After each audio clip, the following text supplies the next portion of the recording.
Hello, and welcome to Beyond the GPA's video series, Preparing to Launch.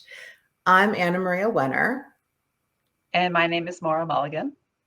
and today we're going to be talking about social connection. This is an important conversation, Maura. When you watch movies or television shows about college, it portrays it that as soon as you step foot on the campus, you're going to meet your best friend immediately. And we both know that's not the case. So I look forward to hearing the tips and advice that you have for our families and students about this really important topic. Thanks, Anna Maria.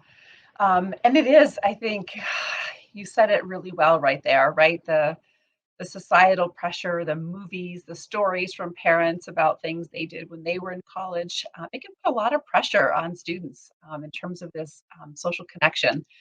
And I think it's just so important to remember whether your student is commuting to campus or whether they're living on campus. For many of them, not all, but for many, this is maybe the first time in their life that they have left sort of that bubble of their community, their sports teams, or their K to 12 schools where they knew most students, or if they didn't know everyone, people looked familiar to them, or they had comfort in the group that they were in. And I think, when we think about that transition to college, there's a lot of focus on it's going to be great, it's going to be fun, and the roommate or classmates.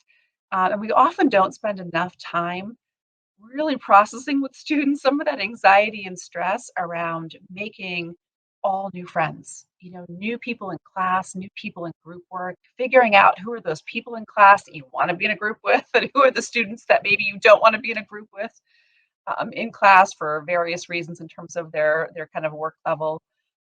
If you're commuting to campus, what do you do between classes? If there is a gap of time, how do you find your people? How do you find people to hang out with? You don't want to spend time in a commute around a lounge by yourself. How do you begin to sort of form those friendships? If you're living in the residence halls, what do you do? Like if that roommate is not someone that you're connected to, how do you begin to negotiate? What time do you go to bed? And are you clean? And are you messy? How do you have all those things happen? What clubs appeal to me? It might be interesting to me. Um, so that's a lot. That's a lot of transition that we often don't think about with our students. And I think also we, worry sometimes like you go into college and it's supposed to be fun, but not too much fun, right? So how do students begin to figure out how much time can I put into clubs? How much time can I put into hanging out with my friends?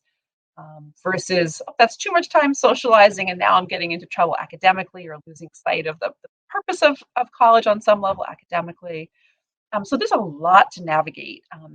And that is true for all students. And I think what's most important to really kind of communicate out to families is having done this work for a long time.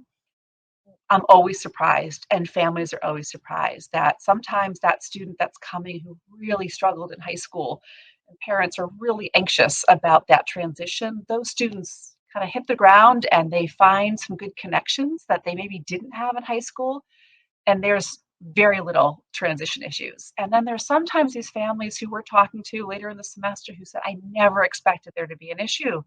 My student is really social and connected in high school, and this wasn't on my realm of thinking that there was going to be an issue. But again, like maybe they didn't have to form new friendships, and having to kind of find their people at college is a little harder than they thought. So I just think it's a really important topic to be talking with students about, and also giving them permission. Like it may take you a little while to find people that you really connect with, and your roommate might not be your best friend, but they may be someone you live with and live with well during your time, either your first year, or some people continue to live together even though they're not friends, but they live well together. So all of those things are really important conversations to have, and we love having those conversations with students and their parents and guardians, like thinking through what might some of those challenges be. How do we form friendships? How do we find clubs and activities that are offered on campus to make those connections?